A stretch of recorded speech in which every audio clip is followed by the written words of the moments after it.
4월 9일 수요일, 오늘 10% 이상 급등한 종목과 그 이유에 대해서 알아보겠습니다. 오늘 장은 오후 4시 키움증권 기준으로 코스피 지수는 1.74% 하락한 2293.70포인트로 마감했습니다. 외국인과 기관은 매도로 임한 가운데 개인은 매수로 대응했네요. 오늘 코스피 거래 대금은 9조 원입니다. 한편 코스닥 지수는 2.29% 하락한 646.39포인트로 마감했습니다. 외국인은 매도, 기관은 매수로 임한 가운데 개인은 매수로 대응했네요. 오늘 코스닥 거래 대금은 5조 원입니다. 그럼 본격적으로 오늘의 급등 종목들을 살펴볼게요. 오늘 10% 이상 급등한 종목은 총 30종목으로 코스피에서는 6종목, 코스닥에서는 24종목이 나왔습니다. 이 중 상한가 종목은 동양철관, 대동스틸, 더 E&M, 카티스, MI큐브솔루션, 상지건설, 링크드, 벡트, 에센테크 9종목이고요. 오늘 하한가 종목은 없었습니다. 총 30개의 급등 종목들을 한데 모아서 테마별로 묶어보니 3개 테마로 나눠볼 수 있었어요. 그 외 나머지는 개별 이슈로 오른 종목들인데요. 먼저 1번 알래스카 액화 천연가스 프로젝트 테마입니다. 한덕수 권한대행 국무총리가 트럼프 대통령과 첫 번째 통화를 진행하고 방산과 조선, 알래스카 프로젝트 등에 대해 논의했다고 전해졌습니다. 트럼프는 자신의 SNS를 통해 저는 방금 대한민국 대통령 권한대행과 훌륭한 통화를 했다며 관세와 조선, 미국산 액화 천연가스 대규모 구매, 알래스카 합작 투자, 그리고 우리가 한국에 제공하는 막대한 군사보호에 대한 지불에 대해 이야기했다고 언급했는데요. 이번 통화를 통해 양국은 조선과 액화 천연가스, 그리고 무역 균형의 3대 분야에서 협력 의지를 강조했다고 전해졌습니다. 한편 산업부의 통상교섭 본부장은 미국과의 관세 협상에서 알래스카 프로젝트와 조선 협력을 테이블에 올려놓고 협상하겠다고 밝혔는데요. 이 같은 소식들 속에서 철강과 밸브, 액화 천연가스, 조선 등의 알래스카 프로젝트 관련주들이 상승세를 보였습니다. 다음은 이번 정책 테마입니다. 조기 대선일이 6월 3일로 확정된 가운데 정책주 일부가 강세를 이어가고 있습니다.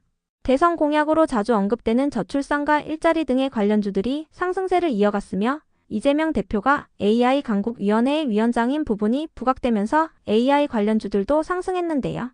특히 크라우드웍스와 솔트록스, 이스트소프트는 AI 강국위원회에 참석한 사실이 부각되고 있으니 참고해주세요. 그 밖에도 대통령실을 세종시로 이전하는 방안이 부각되면서 세종시에 본사나 공장을 두고 있는 기업들도 상승하고 있는데요. 참고로 계룡건설은 최근 세종시에 위치한 아파트의 시공사로 선정된 바 있어서 세종시 관련주로 묶이고 있습니다. 다만 연속된 급등으로 인해 오늘은 정책주 일부가 하락하는 모습도 나왔으니 참고해주세요. 이 중에서도 BQAI는 언론을 통해 자사의 뉴스 검색 증강 생성 모델인 RDP1의 클로즈 베타 테스트를 마치고 국제적 프레임워크 평가에서 최고 수준을 달성했다고 밝혔는데요. BQAI는 해당 모델이 다양한 산업별 플랫폼과 대화형 인공지능 뉴스 서비스를 실시간으로 연결하는 핵심 역할을 담당할 것이라고 밝혔습니다. 다음은 3번 이재명 테마입니다. 이재명 대표가 더불어민주당의 대표직을 사퇴하고 대선 출마 수순을 밟고 있습니다. 출마 선언은 빠르면 내일, 늦어도 다음 주에는 이뤄질 것으로 전망되고 있는데요.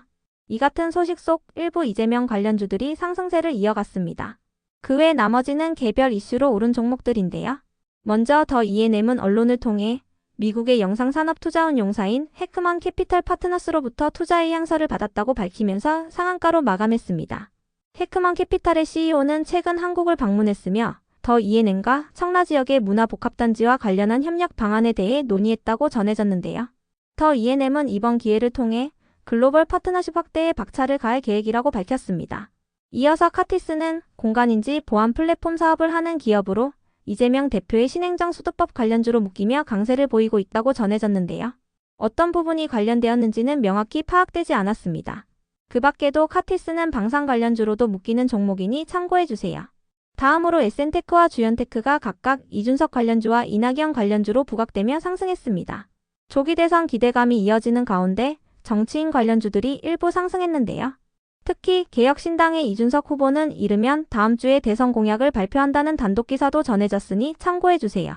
이어서 한국 PIM은 저번 주 금요일에 신규 상장한 금속사출 부품 기업인데요. 자동차와 의료, 전자, 휴대폰 등에 들어가는 부품을 제조 및 판매하는 사업을 하고 있습니다. 어제부터 준 기사에 따르면 한국 PIM은 글로벌 휴머노이드 로봇 기업에 들어가는 감속기 부품 개발을 마치고 제품 공급 논의를 진행 중이라고 전해졌는데요. 해당 사실이 지속 부각되면서 강세를 보인 것으로 추정되니 참고해주세요. 다음으로 올릭스는 최근 글로벌 대형 제약사 출신의 임상 전문가인 토니 브랜스 포드 박사를 임상개발 총괄자로 신규 영입했다고 밝히면서 강세를 보였다고 알려졌습니다. 다만 올릭스는 내일 전환 사채 전환으로 인해 55만 주의 주식이 추가 상장될 예정이니 참고해주세요. 전환가액은 16,283원이며 올릭스의 현재 가격은 45,350원입니다. 한편 신라섬유가 상승할 만한 호재는 파악되지 않았는데요. 오늘부터 미국의 상호관세가 발효된 가운데 시장이 하락세를 보이면서 신라섬유가 품절주로 부각되며 강세를 보인 것으로 추정되니 참고해주세요. 품절주란 유통량이 적은 주식을 의미하는데요. 시장에 풀려있는 주식수가 아주 적기 때문에 수급이 조금만 몰리더라도 쉽게 상승하며 주로 하락장에서 부각되는 경향이 있습니다. 다음으로 자연과 환경은 국토부가 주관하는 PC 공동주택 기술 개발 및 실증 사업에 선정됐다고 밝히며 강세를 보였습니다. 이번 실증 사업은 총 200억 원 규모로 자연과 환경은 이번 국책과제를 통해 재난주택 등의 모듈러 주택 산업을 선도하는 것이 목표라고 밝혔습니다. 이어서 옵티코어는 어제 장마감 후 100억 원 규모의 전환사채 납입을 완료했다고 공시하며 강세를 보였습니다. 해당 전환사채는 작년 11월에 운영자금 확보를 위해 발행했던 것이니 참고해주세요. 한편 SMCG와 AB온 캐리의 급등 이유는 파악되지 않았습니다. 그럼 오늘의 거래량과 거래대금 상위 종목들을 시장별로 살펴보고 마칠게요. 대체거래소 도입으로 인해 3시 30분까지의 데이터와 다소 차이가 있을 수 있습니다. 먼저 코스피 시장에서 거래량 상위를 기록한 종목을 살펴보겠습니다. 1위가 동양철강, 2위는 오리엔트바이오, 3위는 대형포장, 4위는 남선알미늄, 5위는 유니온, 6위는 삼성전자, 7위는 휴스틸, 8위는 넥스틸, 9위는 한창재지, 10위는 계룡건설입니다. 이 중 10% 이상 상승한 종목은 동양철강, 휴스틸, 넥스틸, 계룡건설입니다. 동양철강과 휴스틸, 넥스틸은 알래스카 프로젝트 관련주이며 계룡건설은 세종시 관련주입니다. 한편 코스닥 시장에서 거래량 상위를 기록한 종목은 1위가 자연과 환경, 2위는 대주산업, 3위는 디젠스, 4위는 대신정보통신, 5위는 DSC 인베스트먼트, 6위는 한국 PIM, 7위는 CS, 8위는 ABL 바이오, 9위는 오리엔트 전공, 10위는 넥서스입니다. 이 중 10% 이상 상승한 종목은 자연과 환경, 디젠스, 한국 PIM입니다. 자연과 환경과 한국 PIM은 개별 이슈가 있었으며 디젠스는 이재명 관련주입니다. 다음으로 코스피 시장에서 거래대금 상위를 기록한 종목을 살펴보겠습니다. 1위가 삼성전자, 2위는 하이닉스, 3위는 하나에어로스페이스, 4위는 하나오션, 5위는 계룡건설, 6위는 넥스틸, 7위는 동양철강, 8위는 셀트리온, 9위는 유니온, 10위는 포스코홀딩스입니다. 이 중 10% 이상 상승한 종목은 계룡건설, 넥스틸, 동양철강입니다. 계룡건설은 세종시 관련주이며 넥스틸과 동양철강은 알래스카 프로젝트 관련주입니다. 한편 코스닥 시장에서 거래대금 상위를 기록한 종목은 1위가 ABL 바이오, 2위는 한택, 3위는 한국 PIM, 4위는 알테오젠, 5위는 오리엔트 전공, 6위는 삼천당 제약, 7위는 자연과 환경, 8위는 DSC 인베스트먼트, 9위는 HLB, 10위는 코나아이입니다. 이 중 10% 이상 상승한 종목은 한국 PIM, 자연과 환경입니다. 두 종목 모두 개별 이슈가 있었습니다.